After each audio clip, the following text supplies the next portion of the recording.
মাও মোক বহুত মৰম কৰিছে গৰিমা মাও মানুহবিলাক আহি মোক টানাৰ লগে লগে জুবিন বাবাই চিঞৰিলে অয় বুলি আপোনাৰ বিশ্বাস নহলেও এতিয়া বিশ্বাস কৰিবই লাগিব কাৰণ জুবিন গাৰ্গৰ কন্যা সন্তান এগৰাকী আছিল আৰু এতিয়া যিটো ক্লিপ দেখা পালে এই ক্লিপটোত দেউতাকক পাপা বুলি মাতে অৰ্থাৎ জুবিন গাৰ্গক পাপা বুলি মাতে এগৰাকী ছোৱালীয়ে আৰু এই ছোৱালীগৰাকী কোন আৰু ক'ত আছে জুবিন গাৰ্গক পাপা বুলি মাতে আৰু গৰিমা গাৰ্গক মা বুলি মাতে হয় আগতে আপোনালোকে হয়তো এই কথাটো গম নাপাইছিল এতিয়া এই ছোৱালীগৰাকীয়ে কেমেৰাৰ সন্মুখত মুখ খুলিছে আৰু কৈছে যে জুবিন পাপাই মোক আমুক কৰিছে জুবিন পাপাই মোক তামুক কৰিছে আৰু গৰিমা মায়ে মোক বহুত বেছি ভাল পায় এনেকৈ এই কন্যা গৰাকী এতিয়া মুখ খুলিছে জুবিন গাৰ্গৰ বিষয়ে আৰু জুবিন গাৰ্গক কেনেকৈ হল জুবিন গাৰ্গৰ ছোৱালী বা কন্যা সন্তান এই সকলোখিনি কথা এই ভিডিঅ'টোত পাব এই ছোৱালীগৰাকীৰ মুখেৰে আপুনি শুনক মই লগাই দিছো ক্লিপ কেইটা গোটেই এটা কাহিনী আছে আপোনাৰ গাৰ নোম শিয়ৰি উঠিব কাহিনীটো শুনিলে মই লগাই দিছো শুনক গুৱাহাটীত মানে কাম কৰিব আহিছিলো মানে মানুহে মোক ঠকাই লৈ আনিছিলে 1 মাহৰ কাৰণে বুলি আনিছিলে তাৰপিছত 1 মাহৰ বুলি কৈ মোক 1 মাহ হৈ যোৱাৰ পিছত মই ঘৰ যাম বুলি কওঁতে অহা সপ্তাহ পঠাম কালি পঠাম শুকুৰবাৰে পঠাম এনেকা কৰি কৰি মোক 9 মাহ থৈ দিলে আৰু সেই দালাল চক্ৰটোৰ পৰা এদিন ৰাতি 2টামান বজাত এই ছোৱালীগৰাকীয়ে সেই ঘৰটোৰ পৰা ওলাই পলালে আৰু পলাই ৰাস্তাইদি আহি থাকোতে এই ছোৱালীগৰাকীয়ে থানা বিচাৰিছিল অৰ্থাৎ থানাত গলে মোক সহায় কৰিব আৰু মই দালাল চক্ৰটোৰ পৰা বাচিব পাৰিম ঠিক তেনেকুৱাতে পুলিচৰ গাড়ী অহা দেখিছিল কেইখনমান গাড়ীৰ ঠিক পিছতে আৰু তেতিয়া ছোৱালীগৰাকীয়ে হাত দাঙি দিছিল পুলিচৰ গাড়ীখনলৈ আৰু তাত পুলিচ দেখি সেই গাড়ীখনৰ ওচৰলৈ গৈছিল আৰু কৈছিল যে মই এনেকুৱাকৈ অসুবিধাত পৰি আছো মই বিপদত আছো আৰু পুলিচ কিজনে তেতিয়া জুবিন গাৰ্গৰ গাড়ীখনলৈ আঙুলিয়াই কৈছিল যে সেইখন গাড়ী লৈ যোৱা আৰু তাত গৈ জুবিন গাৰ্গক দেখি ছোৱালীগৰাকীয়ে আচৰিত হৈ গল জুবিন এনেকৈ এটা শব্দ কৰিলে আৰু জুবিন গাৰ্গে তেতিয়া কলে যে হয় মই জুবিন তোৰ কি হল গোটেই কথাখিনি যেতিয়া কলে কোৱাৰ পিছত জুবিন গাৰ্গে সেই কথাখিনি শুনিল এনেকা হওঁতে মই বাকীখিনি ইমান মন কৰা নাই পুলিচৰ জীপখিনি মন কৰিছে তো পুলিচখিনি আহিছে মোক সহায় কৰিব বুলি মই হাত উঠালো তো এই হাত উঠাওতে মানে জুবিন বাপাই মোক মন কৰিলে ইমান মাজনিশা ৰাতি মানে এই সৰু ছোৱালীজনী কি কৰি আছে মানে ৰাস্তাত বোলে জুবিন গাৰ্গে ছোৱালীগৰাকীৰ লগত কথা পাতি থাকোতেই এই ছোৱালীগৰাকী যিটো প্ৰতিষ্ঠানত আছিল বা যিটো ঘৰত আছিল সেই ঘৰটোৰ মানুহে গাড়ী লৈ খেদি আহি পালেহি আৰু জুবিন গাৰ্গৰ গাড়ীৰ সন্মুখত গৈ সেই গাড়ী ৰাখিলে আৰু তাৰ পৰা কেইবাজনো যুৱক নামি আহি ছোৱালীগৰাকীক কলে যে তই কিয় পলাই আহিছ তোক আমি ঘৰলৈ পঠালোহেঁতেন নহয় ছোৱালীগৰাকীয়ে কলে যে এইটো এটা পুৰণা ডায়লগ সদায় মোক এইটো কৈ কৈ আজি 9 মাহ দিন মোক ৰাখি থলে আপোনালোকে এতিয়া আৰু মই সেইটো কথা নুশুনো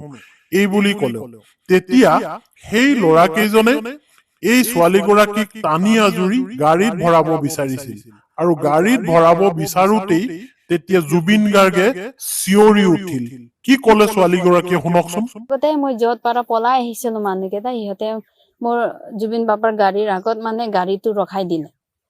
এই গাড়ীটো ৰখাই মানে আহিলে ইহঁতে ওলাই আহি মানে ঘপকে ওলাই আহি ইহঁতে 3জন না 4জন আছিলে অকল মতা মানুহখিনি আহিছে মানে লেডিজ মানুহ নাই মোক ল'বলৈ তাৰপিছত মোক আহি টানিলে মানে জবৰদস্তি চক গাড়ীত সোমাবলে কালি হলেও তোমাক থৈ আহিম এনেকা কলে তোমাক কৈছে সেইখিনি আপোনালোকৰ পুৰণা ডায়লগ হয় আগৰ পৰা এনেকা কৰি আহিছে আৰু মোক আকৌ লৈ যাবি দাদা আকৌ আপোনালোকে বন্ধ কৰি থবি বুলি এই সেনেকা হওঁতে মানুহবিলাক আহি মোক টানাৰ লগে লগে জুবিন বাবাই চিঞৰিলে অয় বুলি তাৰপিছত একেবাৰে ছোৱালী পৰা আঁতৰ বুলি কওঁতে যিটো পুলিচৰ বডিগাৰ্ডছ খিনি আছিল ইহঁতক দৌৰি আঁতৰাই লৈ গলে তাৰপিছত গাড়ীৰ পৰা যিমান মিউজিচিয়ান খিনি আছে সবে ওলাই আহি মানে এজনী মোক সাপতি ধৰিলে ভয় নকৰিবা নাকান্দিবা বুলি তাৰপিছত সেই দালাল চক্ৰটোৱে গাড়ী লৈ পলালে পলোৱাৰ পিছত জুবিন গাৰ্গে সিদ্ধান্ত ললে যে ছোৱালীগৰাকীক থানালৈ লৈ যাব লাগিব আৰু থানালৈ লৈ গৈ থানাত ছোৱালীগৰাকীক চমজাই দিলে আৰু সেই ৰাতিটো তাৰে লেডিজ পুলিচে নিজৰ লগত এই সৰু ছোৱালীজনীক ৰাখিলে ৰখাৰ পিছত ৰাতিপুৱা ভাগলৈ চাইল্ড হেল্পলাইন নাম্বাৰত তেওঁলোকে খবৰ কৰিলে আৰু চাইল্ড হেল্পলাইনৰ পৰা আহি এই ছোৱালীগৰাকীক লৈ গ'ল আৰু তাতেই ছোৱালীগৰাকীয়ে শিক্ষা গ্ৰহণ কৰিলে আৰু শিক্ষা গ্ৰহণ কৰি এটা সময়ত তাই কাম কৰিব পৰা হ'ল আৰু কাম কৰি তাই পিজিত থাকিবলগীয়া হ'ল আৰু পিজিত থাকিলে তাৰ পৰাই তেওঁ কাম কৰি থাকিল আৰু আচলতে নিজে খুটি খাব পৰা কৰি দিলে সেই চাইল্ড হেল্পলাইন যিটো প্ৰতিষ্ঠান আছে তাৰ পৰা এতিয়া কথা হৈছে এই জুবিন গাৰ্গে যে সেই ছোৱালীগৰাকীক তাত নি এনেকৈ ৰাখিলে ৰখাৰ পিছত এই ছোৱালীগৰাকী আজি স্বাধীন চেতিয়াভাৱে আছে আৰু এই ছোৱালীগৰাকীৰ বৰ্তমান ঘৰ হৈছে মৰাণৰ চেপনত আৰু চেপনত আচলতে তেওঁ বিয়া সোমাইছে এওঁৰ নাম হৈছে কাজলী আৰু কাজলীৰ বৰ্তমান এটি সন্তানো আছে আৰু সেই সন্তানটি এতিয়া ডাঙৰ হৈছে লাহে লাহে আৰু জুবিন গাৰ্গক তাৰ পিছত সেই যেতিয়া পিজিত আছিল কাম কৰিছিল তেতিয়া জুবিন গাৰ্গক আকৌ পুনৰ লগ পাইছিল আৰু তেতিয়া জুবিন গাৰ্গে আহি ছোৱালীগৰাকীক কৈছিল যে তই চিন্তা কৰিব নালাগে মই আছো তোৰ অভিভাৱক আৰু ছোৱালীগৰাকীয়ে তেতিয়া সম্বোধন কৰিছিল যে জুবিন দা বুলি আৰু তেতিয়া জুবিন গাৰ্গে কৈছিল যে মোক জুবিন দা বুলি নকবি মোক কবি জুবিন পাপা বুলি শুনকচোন ছোৱালীগৰাকীৰ মুখেৰে টেইলাৰিং কোৰ্স কৰি থাকোতে টেইলাৰিং ডিজাইনিং এইবিলাক কোৰ্স কৰি থাকোতে অহা যোৱা কৰো এনেকা হওঁতে 19 চনত মানে কোৰ্ট মানে যোনে কেছ এফআইআৰ জাজ কৰিছে ইহঁতক মানে মাতিছিলে উইকনেছৰ কাৰণে মানে কোৰ্টত এনেকা মাতে ন উইকনেছৰ কাৰণে মানে তো সেনেকা হওঁতে জুবিন বাবা কলকাতাত আছিলে তেতিয়া শুনি পালে মানে কোৰ্টত মাতিছে বুলি সেই তেতিয়া মানে কলকাতাৰ পৰা চিধা লেন কৰি আমাৰ হোষ্টেলত আহিলে মোক চাবলৈ কলকাতাৰ পৰা অহাৰ পিছত মানে মোক লগ ধৰিলে আমাৰ অফিচত মানে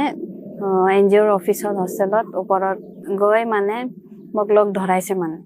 লগ ধৰাৰ পিছত সেইদিনাখনে জুবিন বাবা মোক ভালদৰে ক'লে তোমাৰ নাম্বাৰটো দে বুলি মোক নাম্বাৰটো ছেভ কৰি ল'লে একেবাৰে মই হেল্পলেছ হৈ গৈছিলো মানে আজিতো চাগে মই নিশ্চয় মৰিমেই মানে এনেকা সময়ত মানে আহি মোক উদ্ধাৰ কৰিলে মানে নতুন জীৱন মোক দান কৰিলে এনেকা মানে এইদিনাখন ই নাহিলে তাৰ জাগাত যদি বেলেগ হলে তো মোক নিশ্চয় ফায়দা উঠালে হয় কিন্তু ইহঁতে আহিয়ে মোক মানে বাচিলো এটা ধুনীয়া জাগা ঠাই পালো পঢ়িব পালো ময়ো নাম্বাৰটো লৈ ললো মানে মোৰো মনৰ ইচ্ছা আছিলে বহুতখিনি চিঠিও লিখিছিলো কিন্তু চিঠি দিব মানুহ নাই মোকো নাম্বাৰ লাগে আপোনাৰ নাম্বাৰটো দিয়ক বোলে মোৰ মোবাইলটো লৈ নিজে ছেভ কৰি দিলে নাম্বাৰটো মেছেজ কৰিলো ৰাস্তাত গৈ থাকোতে মোৰ ৰুম গৈ থাকোতে আই জুবিন দা বুলি মেছেজ কৰিলো তো এইখিনি সময়তে লগে লগে মোক ৰিপ্লাই কৰিলে মই আছো বুলি তই মোক জুবিন দা বুলি নামাতিবি বুলি ক'লে মই তোমাৰ পাপা হয় তই মোৰ ছোৱালী তোক মই জীৱন দিছো মই উদ্ধাৰ কৰিছো মোৰ ছোৱালী তো মোক দাদা বুলি নামাতিবি মই তোমাৰ পাপা হয় তো সেই তেতিয়াৰ পৰাই মই কৈছো ঠিক আছে তবে মানে মোৰ আৰু বহুত ভাল লাগিলে যে এনেকা এটা মানে মইতো দাদা বুলিহে মানিছিল কিন্তু ছোৱালী বুলি মানিলে মানে এনেকৈ হৈ পৰিল এই মহান শিল্পীজন এইগৰাকী ছোৱালীৰ পিতৃ হয় সেই দিনৰে পৰা এই কাজলীয়ে পাপা বুলি মাতে জুবিন গাৰ্গক আৰু জুবিন গাৰ্গেও বিভিন্ন সময়ত খবৰ কৰে আৰু আটাইতকৈ ডাঙৰ কথা তাইক কৈছিল যে তই বিয়া বাৰুৰ কথা এইবোৰ চিন্তা নকৰিবি মই কৰিম হয় জুবিন গাৰ্গ ডাঙৰীয়ে কৈছিল যে মোৰ লেভেলৰ মানুহ তোক বিয়া দিবৰ কাৰণে মই ঠিক কৰিম এনেকৈ কৈছিল কিন্তু কাজলীয়ে এই কথাটো ব্যক্ত কৰিছে যে জুবিন গাৰ্গ পাপাৰ দৰে এজন যদি মানুহ মোক জীৱনত আনি দিয়ে তেনেহলে সেই মানুহজন বা কেনেকুৱা হ'ব জুবিন গাৰ্গ ডাঙৰীয়াৰ অৰ্থাৎ জুবিন গাৰ্গ পাপাৰ এই বুলি কৈছে ছোৱালীগৰাকীয়ে তেওঁৰ মনটো বহুত ভাল আৰু যিজন মানুহ মোলৈ আনি দিব সেই মানুহজনৰ মনটো বা কেনেকুৱা হ'ব এনেকুৱাখিনি কথাই সেইখিনি সময়ত ছোৱালীগৰাকীক খুলি খুলি খাইছিল আৰু সেইখিনি সময়তে মই ৰিলেশ্যনশ্বিপত আছিলো আৰু গতিকে মই কবলৈ সাহস নহল জুবিন গাৰ্গ পাপাক যে মই বিয়া সোমাম বুলি আৰু তেওঁক নোকোৱাকৈয়ে মই পলাই বিয়া সোমালো অৰ্থাৎ দেউতাকে গম নোপোৱাকৈ আৰু যেতিয়া গম পাইছিল এই মহান শিল্পীজনে যে নিজৰ জীয়েক বিয়া হল তেতিয়া তাইক কিছু খং কৰিছিল কিন্তু এই ছোৱালীগৰাকীৰ অৰ্থাৎ কাজলীৰ যেতিয়া সন্তান জন্ম হল সেই সন্তানটি নাতিয়েকক আচলতে জুবিন গাৰ্গে কোলাত লৈ এখন বিশেষ ঠাইত লগো কৰিছিল কাজলীক মাতি নি প্ৰগ্ৰেম কৰিবলৈ আহোঁতে সেই কথাও ব্যক্ত কৰিছে এই কাজলীয়ে এতিয়া আমি দীৰ্ঘায়ু কামনা কৰিছো এই কাজলী আৰু তেওঁৰ কাজলীৰ পৰিয়াললৈ আৰু জুবিন গাৰ্গৰ এই সন্তানটি যেন দীৰ্ঘায়ু হওক ইয়াকে আমি কামনা কৰি আজিৰ ভিডিঅ'টো ইয়াতে সামৰণি মাৰিছো ধন্যবাদ